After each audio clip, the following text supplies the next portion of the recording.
ऐसे कई बार हम ऐसे डिसीजन ले लेते हैं जिनका परिणाम हम पूरी जिंदगी भोगते हैं या पूरी जिंदगी हम उस परिणाम से उभर नहीं पाते हैं। आरजे विनोद ऐसी ही कहानी आपके साथ शेयर करने वाला हूँ।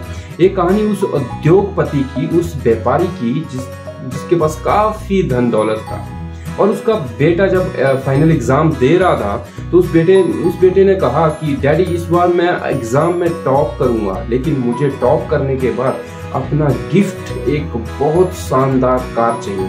अब उद्योगपति के लिए भी वो पैसा बहुत था उसके पास, वो कार इसके लिए कोई बड़ी बात नहीं थी, उसने भी प्रॉमिस करा। अब उसका लड़का 2 घंटे की बजाय 4, 5, 6 घंटे दिन में पढ़ने लगा, क्योंकि उसको उसका गोल जो दिखता था, एक कार दिखती थी। जब भी वो पढ़ने बैठा था उसको कार दिखती थी कि मेरा ये ड्रीम है, मेरा ये सपना है, मुझे ये कार चाहिए।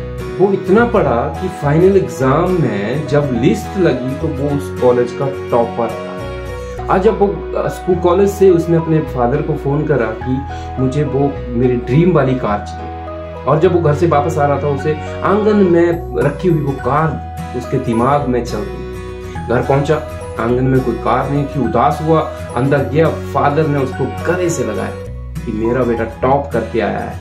और जैसे ही वो उसने देखा कि कोई कार नहीं है, वो उदास से मुंह से फादर के गले लगा, और फादर ने उसको एक बहुत शानदार पैकिंग का लिफाफा दिया और उसको कहा कि ये मैं तुम्हें संस्कार दे रहा हूँ, और मैं मानता हूँ कि इन संस्कारों से तुम अपनी दिन दोगुनी चौगुनी तरक्की करो। अब वो उदास था, उसने जैसे ही लिफाफा खोला तो उसने लिफाफे में देखा एक रामायण हमारी जो बुक है, वो उसको गिफ्ट उसके फादर ने। अब वो रामायण की बुक देखते ही बहुत उदास सा हुआ, उसने जल्दी से लेटर लिखा कि मैं ये घर छोड़ के जा रहा हूँ, और वो उस लेटर को रामायण के साथ रख के घर से निकल।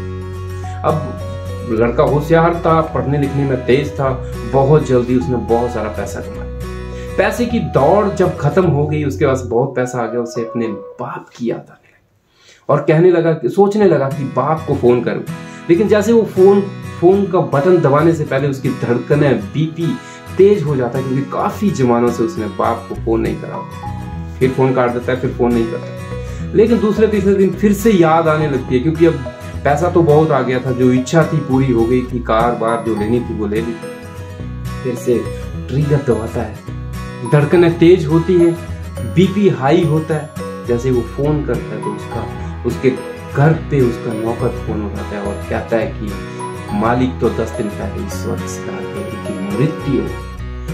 अब लड़का धड़ाम से गिरता है। क्यों? क्योंकि वो उस स्टेज में आ गया, उस एज में आ गया जिसमें उसको पैसे की दौड़ नहीं, अब उसको अपने माँ बाप, अपने रिश्तेदार, अपने भाई बहन का प्यार चाहिए। जल्दी भागता हुआ घर जाता है, अब क्या देखता है, उसकी बाप की फोटो दीवार पे बैठता है, रोता है। थोड़ी देर के बाद अंदर जाता है कि वो रामायण तो देखूं जो मेरे बाप ने मुझे दी थी। अब वो अंदर जाता है और बुक को खोलता है, और जैसे वो पढ़ता है पहला पेज, तो उसके बाप ने लिखा था बुक के पहले पेज पे, रामायण के पहले पेज की, कि मुझे पता है मेरा बेटा होशियार है और वो एक दिन बहुत बड़ा इंसान बनेगा। अब वो जैसे पेज पलटने लगता है तो एक लिफाफा वहां से अंदर से सरकता है, और उस लिफाफे के अंदर गाड़ी की वो चाबी होती है जो उसका ड्रीम था।